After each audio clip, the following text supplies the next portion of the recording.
Hello Mintu వచ్చి ధర్మరాజు వాక్య చదరంలోని కథ సారాంశం వచ్చి చెప్పు. అలాగే సార్.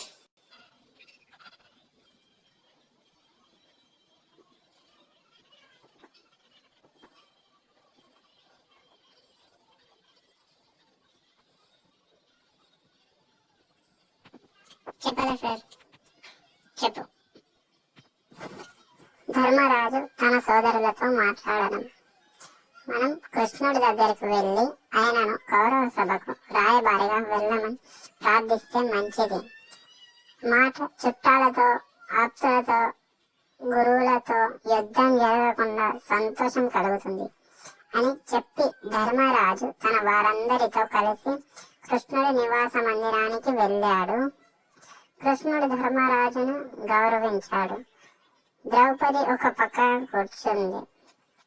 ధర్మరాజు కృష్ణుడిని కూర్చున్నారు. ధర్మరాజు శ్రీకృష్ణునితో మాట్లాడిన మాటలు: ఓ మహారాజా, మా ఆపదలను పోగొట్టి మేలును కలిగించడానికి పాండురాజు మాకు ఈ జన్మలో నిన్ను చూపించిపోయాడు. నీ స్నేహితుల కార్యాన్ని చక్కపెట్టడానికి ఇదే సరైన సమయము. నీ కారణంగా దుర్యోధనుడితో యుద్ధం లేకుండానే మా రాజ్య భాగాన్ని మేము అనుభవిస్తాము. మేము నీకు కుమారుల వంటి వారము. మాకు పాపాలు రాకుండా చూసి రక్షించు అని ధర్మరాజు శ్రీకృష్ణుని ప్రార్థించాడు. నీవు చెప్పినట్లే చేస్తాను. నీ అభిప్రాయం ఏమిటో చెప్పు అని శ్రీకృష్ణుడు అన్నాడు. అప్పుడు ధర్మరాజు ఇలా అన్నాడు: శ్రీకృష్ణుడిని హస్తినపురానికి వెళ్ళి కౌరవులతో మాట్లాడి సంధి కుదుర్చుకోమని కోరి కృష్ణుడిని అంగీకరింపచేసి కృష్ణునితో ఇలా అన్నాడు: ధర్మరాజా, శ్రీకృష్ణుతో రాయబారిగా పంపుట. కృష్ణ, మా పెద్ద తండ్రి ఆలోచన దుర్యోధనుడి పద్ధతి నిన్న సంజయుడి మాటల వల్ల తెలిసింది కదా. వారి మనసులు సంజయుడికి బాగా తెలుసు. రాజభాగం పంచకుండా మంచి మాటలతో మా కోపాన్ని పోగొట్టాలని వాళ్ళు అనుకుంటున్నారు. మేము అరణ్య అజ్ఞాతవాసాలు చేసి వచ్చాము. మా పెద్దనాన్న వంశ మర్యాదను పాటించడం లేదు. కొడుకు అంటే ప్రేమ కాబట్టి దుర్యోధనుడి వంకరతనాన్ని ఆయన మాన్పలేదు. ఇంతకంటే మాకు కష్టం ఏముంది? మా తల్లి బంధువులు సంతోషించేటట్లు దుర్యోధనులను శాంతింపచేసి ప్రీతితో మేము ఒకటిగా బతకలేకపోవడం మాకు తగదు. ఇక్కడ చుట్టాలు నీవు వింటుండగా మాకు 5 ఊళ్ళు ఇస్తే చాలు అన్నాను. దీనిలో అసత్యము లేదు. కానీ దుర్యోధనుడు ఆ 5 ఇంట్లకైనా ఊర్లకైనా అంగీకరిస్తాడో లేదో. అంగీకరించకపోతే యుద్ధం జరుగుతుంది. దానికి నేను సహింపలేను.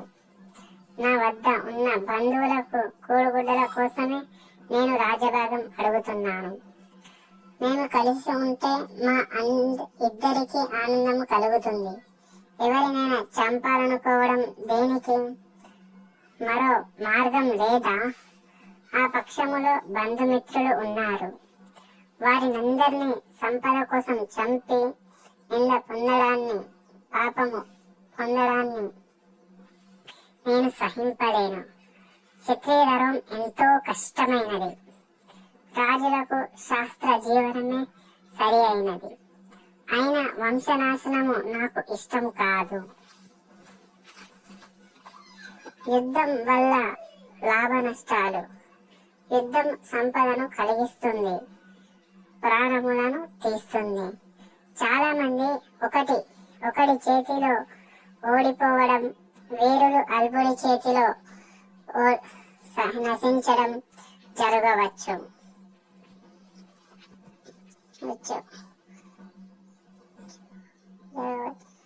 యుద్ధం వల్ల లాభం వస్తుంది, నష్టం కూడా వస్తుంది. కానీ యుద్ధంలో జయము అపజయము కలుగుతుందని చెప్పలేము.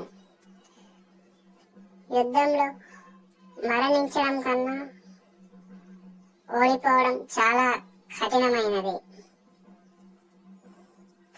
యుద్ధం కాకుండా మరో మార్గంలో విజయాన్ని సాధించే తెలివి ఉన్నవాడు గుండెపై చెయ్యి వేసుకొని హాయిగా నిద్రపోతాడు. పగ వల్ల కష్టాలు. పగ ఉంటే పాము ఉన్న ఇంట్లో ఉన్నట్లే. కాబట్టి చిరకాల విరోధం తగదు. పగను అనగదించడం మంచిది. పగతో పగ అనగదు. పగ ఉన్నప్పుడు ఎదిరించకుండా ఉండడం, జవాబు చెప్పకుండా ఉండడం అసాధ్యము.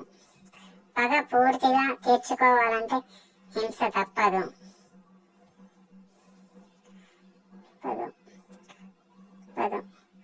ఏ విధంగా చూసినా పగ మంచిది కాదు. సంధి వచనముల తీరు. కృష్ణ, మా మీద పక్షపాతం విడిచిపెట్టు. ధర్మముతో నీతితో రెండు పక్షాల వారికి మేలు జరిగే విధంగా విదురుగా మొదలైన మంచివాడు మెచ్చుకునేటట్లు ఔచిత్యముతో నేర్పుతో కాఠిన్యముతో రాజులందరితో మాట్లాడు. దుర్యోధనుడు అన్యాయంగా పురుష మాటలు మాట్లాడినా ఓర్పుగా ఉండు. గౌరవము అధికారము కల పెద్దవారి మాట వినకపోవడం అనే తప్పు దుర్యోధనుడి మీదనే ఉండని.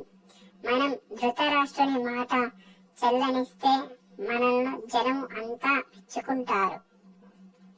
ధృతరాష్ట్రుడు కొడుకును వెనుక వేసుకొని మా వినయాన్ని ఆలస్యం చేసి ఏ విషయాన్ని సరిగ్గా చెప్పకుండా ఉన్న అవినీతి చేసిన సంధి జరగడం అసాధ్యమని తొందరపడి తిరిగి రావద్దు. తెంపు చేసేటప్పుడు లోకులు మెచ్చుకునేటట్లు ధర్మం స్పష్టపడే విధంగా మాట్లాడి మా మనస్సులను నిశ్చితంగా చెయ్యి. నీవే ఇలా కష్టాల బాధపడే మా మనస్సులను నొప్పిని తీర్చే వైద్యుడవు. ఇన్ని మాటలు ఎందుకు? నీవు ఎలా సంధి నడపాలనుకుంటున్నావో అదే నాకు ఇష్టం. నీవు దుర్యోధనుడి దగ్గరకు వెళ్ళడం మంచిది కాదని నాకు అనిపిస్తుంది.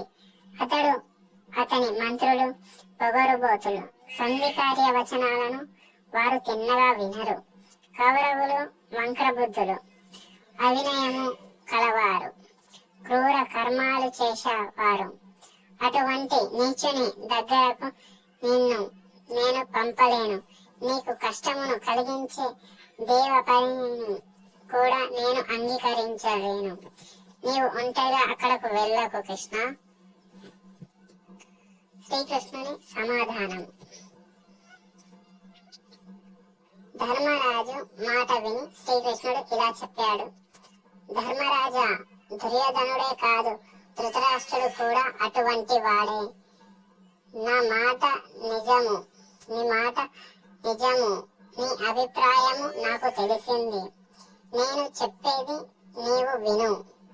నేను నిజంగా కోపిస్తే అక్కడ యుద్ధంలో నన్ను ఎదిరించగల వీరుడు ఒక్కడూ లేడు. నన్ను పంపించు. నేను వెళ్ళడం ఏ విధంగానైనా మంచిదే. ధన ప్రాప్తి అవుతుంది, లేదా మనకు పాపము రాకుండా ఉండే మాటలైనా పుడతాయి. శ్రీకృష్ణుడి మాటలు విని ధర్మరాజు తిరిగి ఇలా అన్నాడు.